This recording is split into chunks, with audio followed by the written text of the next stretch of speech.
Shalom, kiranya kemurahan Kristus akan selalu menyertai kita. Saudara, ada satu pendapat yang sangat terkenal dari seorang pemikir Kristen namanya C.S. Lewis. Ya, pemikirannya disebut Trilema Lewis. Apa itu Trilema Lewis? Itu adalah argumen C.S. Lewis di dalam pemahamannya tentang keilahian Kristus. Dia mengatakan, dengan begitu lengkapnya dan banyaknya bukti literatur dan sejarah, maka pilihan yang ada pada Yesus ada 3. Makanya disebut trilema. Apakah Yesus adalah orang gila, atau Yesus adalah seorang penipu, atau memang Yesus adalah benar-benar Tuhan dan Allah. Itu ada di dalam argumennya yang terkenal, Lunatic, Liar, or Lord. Itu bukunya Mere Christianity namanya. Saudara bisa baca. Nah, pemikiran Lewis ini memang punya dasar di dalam Injil. Saya akan bacakan Markus 3 ayat 20, nanti lanjut ayat 21. Markus 3:20. Kemudian Yesus masuk ke sebuah rumah, maka datanglah orang banyak berkerumun pula, sehingga makan pun mereka tidak dapat. 21. Waktu kaum keluarganya mendengar hal itu, mereka datang hendak mengambil dia, sebab kata mereka, kata keluarganya, ia tidak waras lagi. Nah, di sini Tuhan Yesus dianggap tidak waras atau gila oleh keluarganya. Jadi pada waktu keluarganya Tuhan Yesus itu mendengar kabar bahwa pelayanannya Tuhan Yesus itu jadi viral, dampaknya itu meluas di sekitar Palestina. Nah, rupanya kabar itu membuat mereka agak gentar. Ya, mereka mau membawa Yesus dan bilang ke orang-orang bahwa ini Yesus ini sudah gila.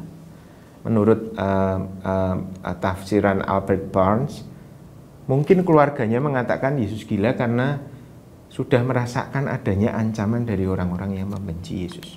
Saudara, kalau tafsiran Barnes ini benar, berarti keluarga Yesus sengaja menjuluki Yesus sebagai orang gila karena rasa takut akan ancaman orang yang membenci Yesus. Yesus dianggap sebagai orang gila karena melakukan dan mengatakan kebenaran yang bertentangan dengan nilai-nilai dunia ini. Rasul Paulus pernah juga di depan Agripa sama Festus. Dia pernah dianggap sebagai orang gila itu di Kisah Rasul 26. Padahal Paulus saat itu sedang memberitakan Injil, kabar keselamatan. Jadi Yesus dan Paulus yang mempercayai Yesus, mereka sama-sama dianggap sebagai orang gila. Kemudian Yesus juga pernah dianggap sebagai orang yang kerasukan setan. Saya akan bacakan Markus 3 ayat 21.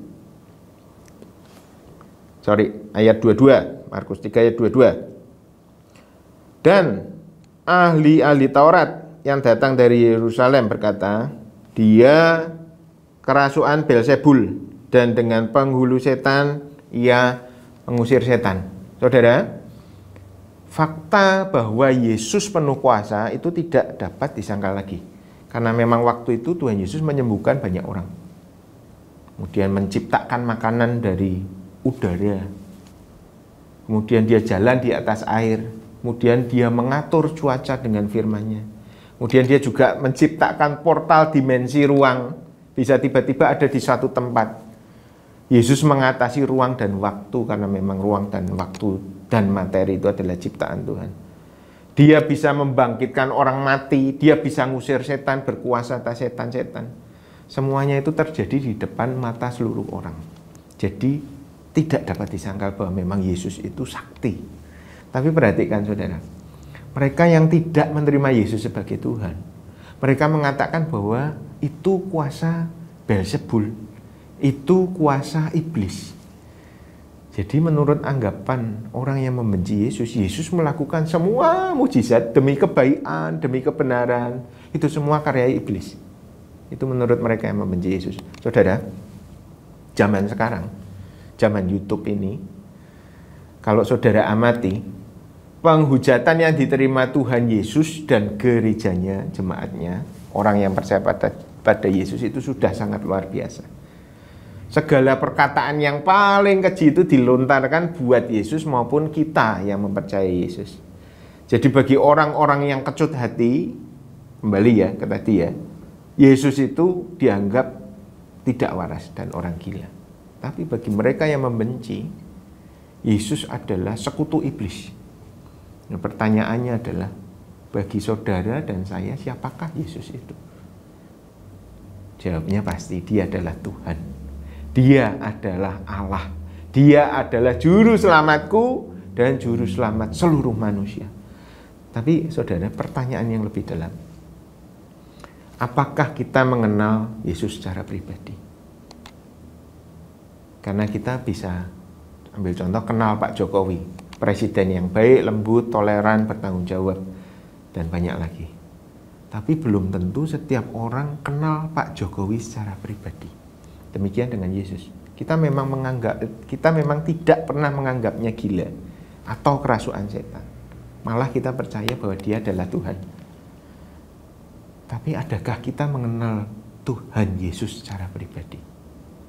Saudara, perlu kita renungkan. Apa sih persamaan Kristen dengan agama-agama lain? Ada. Pertama, untuk dapat mengerti ajarannya, kita harus mengenal yang namanya teologia. Yang disampaikan Om ini itu semuanya teologia Kristen.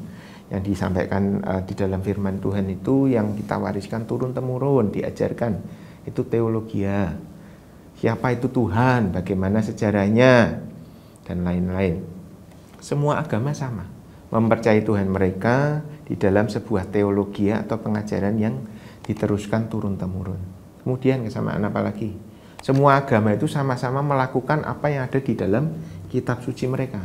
Kebaikan, ajaran-ajaran, cinta kasih, dan sebagainya. Tapi kemudian apa yang membedakan Kristen dengan agama? Filipi 3 ayat 10. Yang ku kehendaki ialah mengenal dia dan kuasa kebangkitannya. Mari saudara, hentikan segala rutinitas agamawi kita, belajar untuk mengenal Tuhan Yesus secara pribadi, ngobrol dengan Tuhan Yesus di dalam doa.